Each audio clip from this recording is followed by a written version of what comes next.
বৃদ্ধা শেফালির এই অপেক্ষা একটি ভ্যান কিংবা একটি রিকশার জন্য, যাতে মিলবে পরের বেলার খাবার।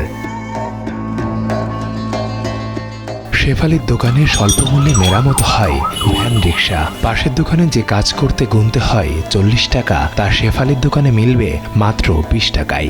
দিনের রোজগার 2 থেকে 300 টাকা। কোনো কোনো দিন তো শূন্য হাতেই ফিরতে হয় ঘরে। আয়ের অর্ধেকের বেশি চলে যায় যাতায়াত খরচে। ঊর্ধ্বমুখী বাজারে যুদ্ধ করে বেঁচে আছেন শেফালি। স্বামী মারা পরে থেকে হাইতে হাই, স্বামী মারা গেছে 2 মাস হয়। 2 মাস পরে থেকে আমি এই দোকানটা করি।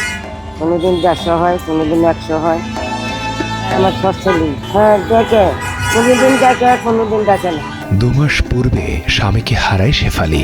এরপর খেয়ে না খেয়ে কাটে দিন। এক পর্যায়ে বাধ্য হয়ে স্বামীর কাজ বেছে নেন তিনি। শেফালির দোকানে ক্রেতারা নিজেরাই মিস্ত্রি। তার লগে লগে গাড়ি ঠিক করে দিতাম, আল্লাহ যাইও আহে বাগির থেকে হারিয়ে দিয়ে দিতাম। তাকে আমি রাখতাম না, এক পাইপি রাখতাম না। আর আমরা এই ঠিক করি, ঠিক করে আমরা এত টাকা দিয়ে দিই। জ্বালা দিয়ে মনে করেন টাইম হইলে আবার হয় জায়গা, এত আর হাজবেন্ড নাই। হাজবেন্ড থাকলে সেন আর আমরা করতাম না। এই কারণে মানে জিনিসটা না আমরা ঠিক করি না, যে পাশে মাঝে করে মনে করেন আমি না থাকলে হেরাতে লগে লগে করে যায়। লগের মানুষ সবই তো লগেরই। আগে স্বামী করতো, স্বামী মারা যাওয়ার পরতে হ্যাঁ করে। স্বামী 2 বছর মরে আছে, যারটাতে কইরা লয় কাম ওটাতেও চলে।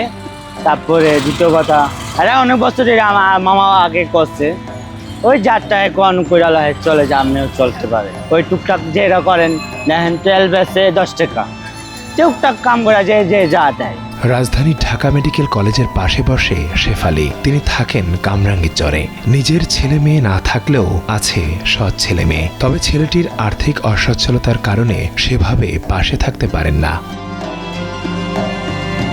শেফালির গল্প ইতিহাসের পাতায় লেখা না হলেও সমাজে এমন হাজারো শেফালি রয়েছে যারা প্রতিদিন ভাগ্যের সঙ্গে যুদ্ধ করে বেঁচে আছেন। স্বপ্ন দেখেন সফলতা একদিন ধরা দেবে।